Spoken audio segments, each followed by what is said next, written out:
Assalamualaikum warahmatullahi wabarakatuh.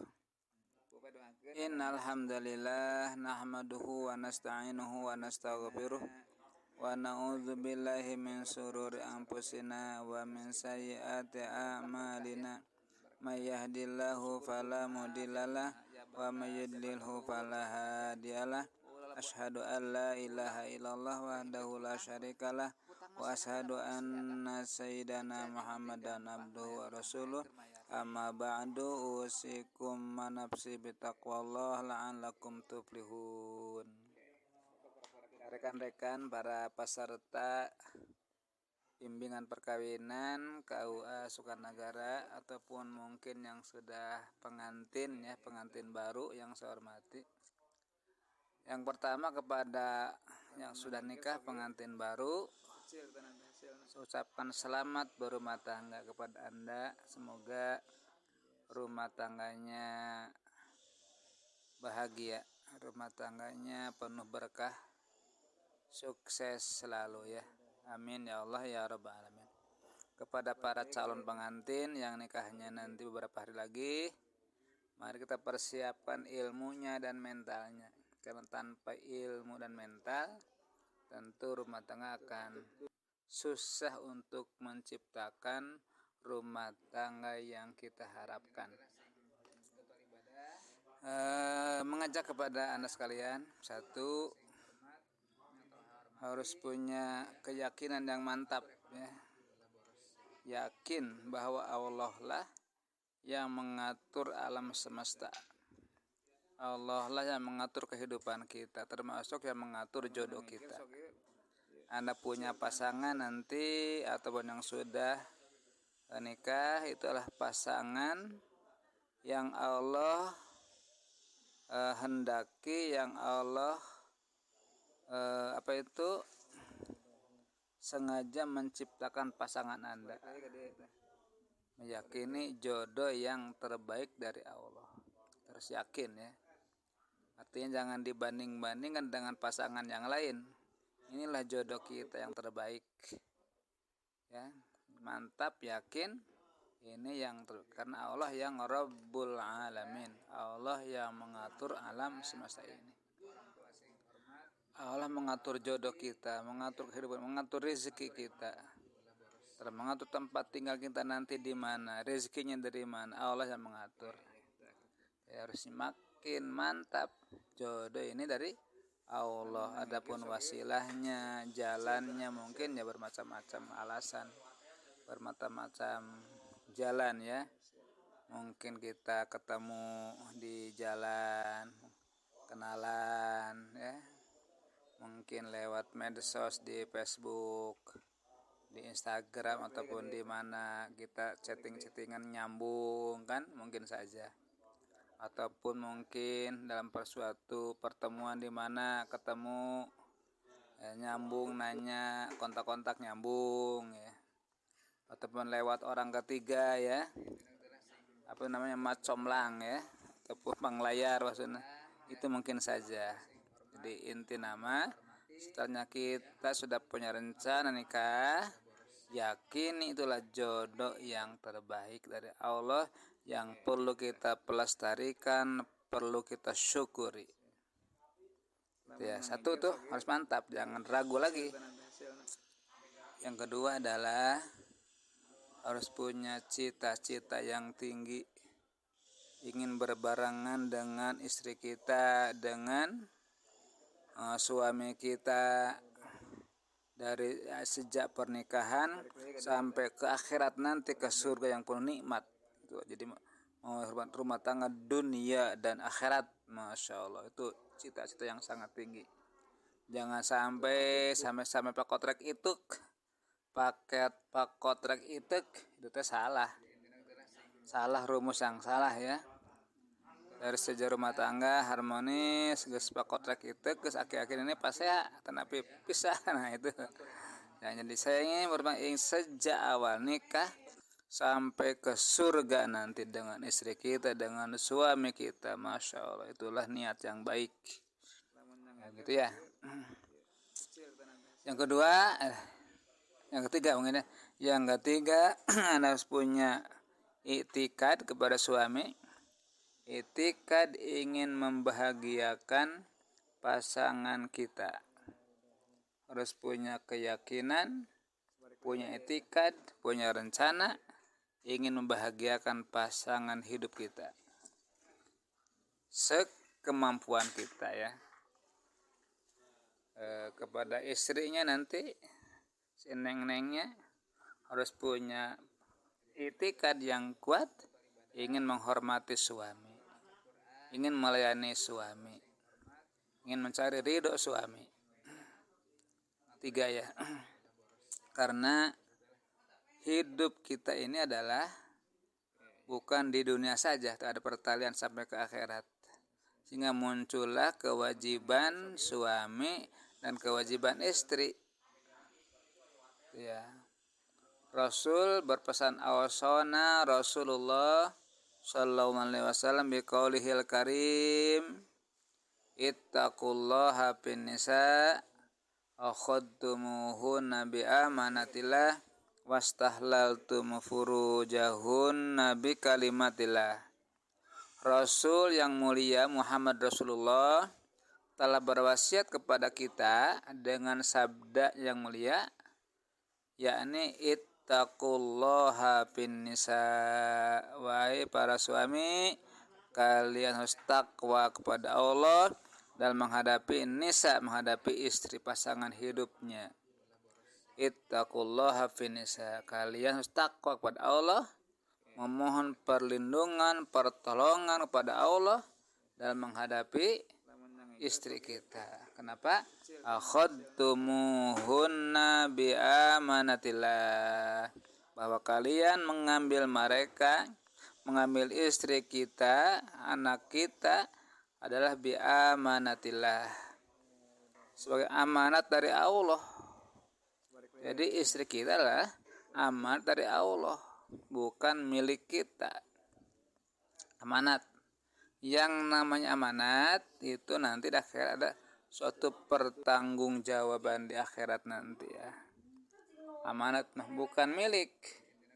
Kalau milik pun bisa digadekan, ya bisa dijual belikan, bisa dirusak, disakiti. Karena amanat. Al-amatu mas'ulun. Amat ada mas'ul, akan dipinta nanti tanggung jawab di akhirat. Masya Allah, berat kalau kewajiban suami itu ya. Wastahlaltum furujahun nabi kalimatillah. Anda mengharapkan halal jiwa raga perempuan itu bi amanatillah, dengan bi kalimatillah. Ulangi, wastahlaltum furujahun bi kalimatillah. Anda menjadikan halal jiwa raganya bi kalimatillah, dengan kalimat Allah, yaitu ijab dan qabul. Jadi halal ya. Tanpa lewat ijab qabul haram kita bergaul. Haram apalagi yang segala-galanya haram. Sudah kalimat Allah dilantunkan, ucapan dari wali dan Anda selaku calon pengantin nanti, ankahtuka wa zawwajtuka ibnati ismah Fatimah imahri khamsina gramina zahab nakda, misalkan ya, kata si wali, wahai saudara rajul, saya nikahkan anak kandung saya bernama Fatimah kepada engkau dengan mas kawin emas 20 gram beber tunai, misalkan. Langsung dikabul oleh si calon pengantin. Qabiltu nikahaha wa tazwijaha bil mahril madhkur. Saya terima nikah dan kawinnya Fatimah, anak atau putri bapak, dengan mas kawin tersebut dibayar tunai, misalkan. Itu kalimat Allah, ijab dan qabul. Jadi kalimat yang dicontohkan oleh Allah, oleh Rasulullah. Baru halal jiwa raga istri tersebut. Nah, jadi lagi, Anda mengambil istri sebagai amanat Allah, halal jiwa raganya dengan kalimat Allah ijab, tanpa ijab qabul, ya tentu kita haram bergaul. maka muncullah setelah itu kewajiban kita selaku suami, alimuhunna bil ilmi wal akhlaqil hasanah, berikanlah bimbingan kepada mereka dengan ilmu yang bermanfaat dan akhlak yang baik. Alimuhunna bil ilmi wal akhlaqil hasanah, berikanlah piwuruk nasihat bimbingan kepada mereka istri kita dengan ilmu yang manfaat dan akhlak contoh yang baik. Kewajiban suami membimbing ilmu babudunya, sholatnya kita, Al-Qur'annya. Kewajiban suami membimbing, mengarahkannya dengan budi perangai yang baik, akhlaknya, tutur katanya, perilaku kita menjadi akhlak yang baik. Contoh menjadi istri kita, suami ulah jangan kasar ya. Dan akrimuhunna fala tukbihuhunna, akrimuhunna, muliakanlah mereka.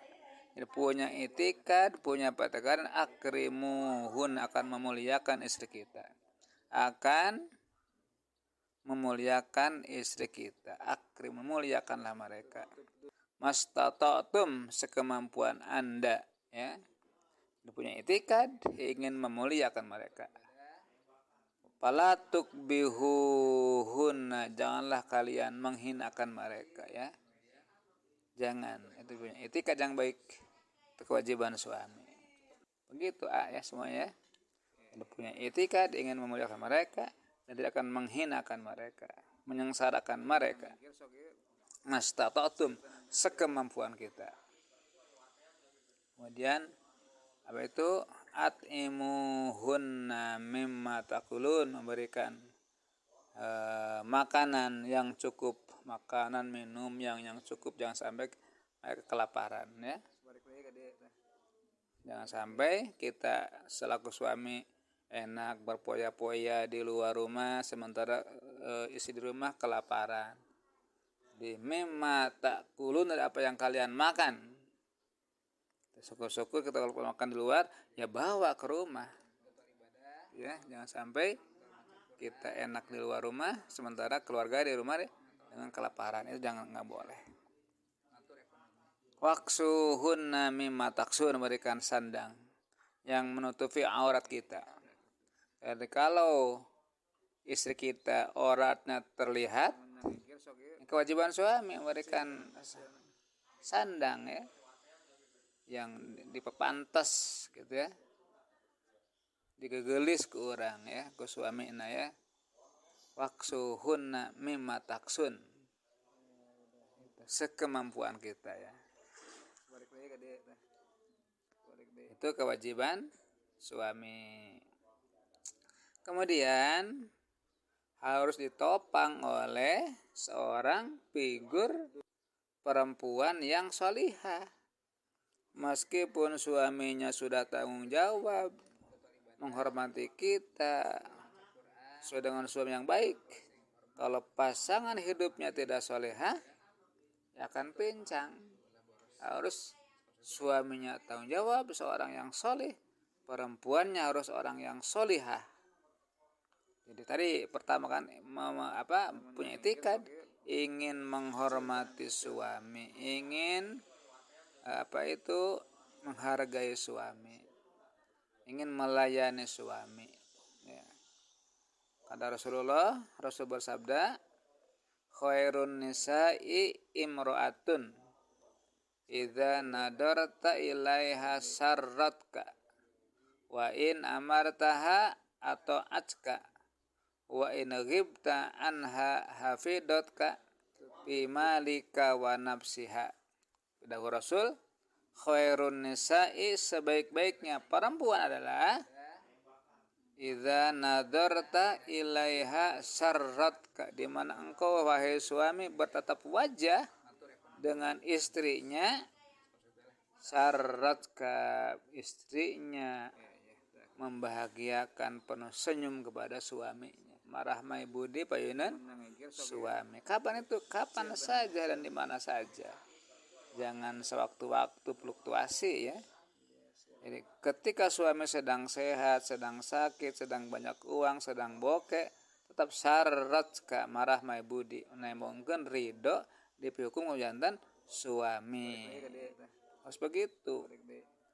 Jangan ketika suami banyak uang, sedang banyak rezekinya, sedang sehat, sedang gagah, aduh manja kepada suaminya, manja lenda-lende, apa itu bunga ya.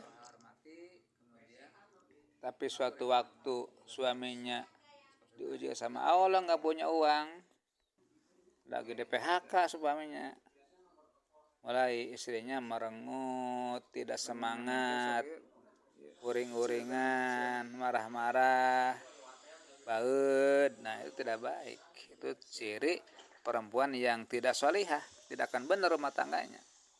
Jadi bogoh nanti karena dunia anak wungkul ya, itu tidak boleh, berat. Kalau seperti itu rumah tangga tidak akan harmonis, tidak akan sukses.